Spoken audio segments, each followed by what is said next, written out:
Hello प्यारे बच्चों, आप लोग कैसे हो। उम्मीद करता हूँ आप लोग बहुत बढ़िया होंगे, जहाँ होंगे अपनी पढ़ाई में व्यस्त होंगे। तो बच्चों, आज हम आप लोग सीखेंगे संख्या पद्धति के इम्पॉर्टेंट क्वेश्चन। जैसे दिया है, यदि किसी संख्या के 1/5 की 2/3 की 3/4 24 है, तो वह संख्या क्या है। तो बच्चों, यदि चैनल पर नए हैं तो चैनल को सब्सक्राइब कर लें, बेल आइकन को प्रेस कर लें। इससे फ़ायदा आप क्या होगा, जो वीडियो अपलोड किया जाएगा सबसे पहले आप तक पहुंचेगा। तो बच्चों, चलते हैं, सवाल को हम हल करते हैं। आप लोग इसको बढ़िया से देखिएगा।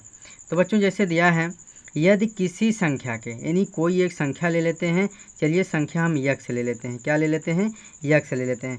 कह रहा है यदि किसी संख्या के 1/5 यानी 1/5 की 2/3 यानी गुणे कितना 2/3 यानी 2 कितना हो जाएगा 3 यानी 2/3 2/3 की 3/4 यानी इंटू 3 क्या हो जाएगा 4 हो जाएगा।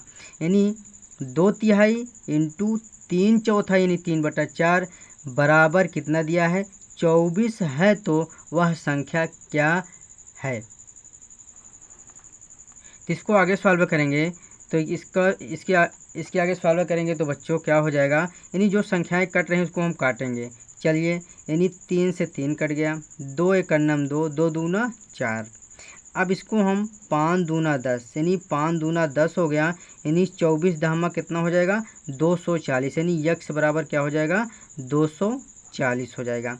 यानी बच्चों, आपसे पूछा था यदि किसी संख्या के 1/5 की 2/3 की 3/4 24 है तो वह संख्या क्या है। तो बच्चों, वह संख्या 240 है। यानी यही क्या हो जाएगा यक्ष बराबर 240 यानी यही क्या हो जाएगा बच्चों 240 आंसर हो जाएगा। यानी 240 इज द राइट आंसर। तो बच्चों, इसी प्रकार से एक क्वेश्चन को और देखते हैं। अगला क्वेश्चन है जैसे, तो बच्चों अगला क्वेश्चन है किसी संख्या के चौथाई का तीसरा भाग 25 होता है, वह संख्या क्या होगा। यानी बच्चों, कह रहा है किसी संख्या यानी कोई संख्या हम यक्ष ले लेते हैं। कोई एक संख्या क्या ले लेते हैं यक्ष ले लेते हैं, इंटू किसी संख्या के चौथाई का तीसरा भाग यानी चौथाई का मतलब 1/4 का तीसरा भाग यानी क्या हो जाएगा 1/3 क्या है 25 होता है। यानी बराबर इक्वल क्या हो जाएगा 25 हो जाएगा। यानी हमारा कहने का मतलब है बच्चों, किसी संख्या के चौथाई यानी कोई संख्या हमने यक्ष ले लिया, इंटू यानी चौथाई 1/4 इंटू का तीसरा भाग यानी 1/3 25 होता है, यानी इक्वल क्या हो जाएगा 25 हो जाएगा। अब इसको हम काटेंगे, इसको हम सॉल्व करेंगे। क्या होगा बच्चों, इसके आगे हम सॉल्व करेंगे, यानी क्या हो जाएगा 4/3 12 क्या हो जाएगा 4/3 12। अब यक्ष बराबर लिखेंगे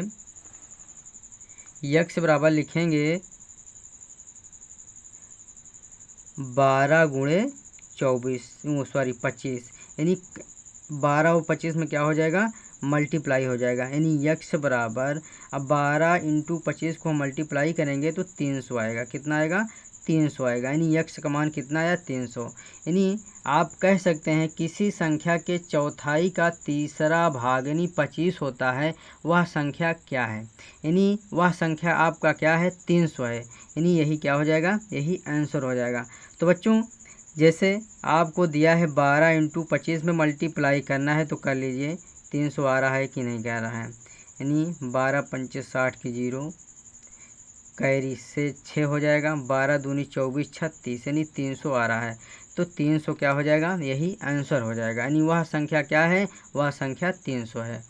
तो बच्चों, उम्मीद करता हूँ आप लोगों को वीडियो ज़रूर अच्छा लगा होगा। शेयर, लाइक, कमेंट, सब्सक्राइब करना मत भूलिएगा। Thank you very much.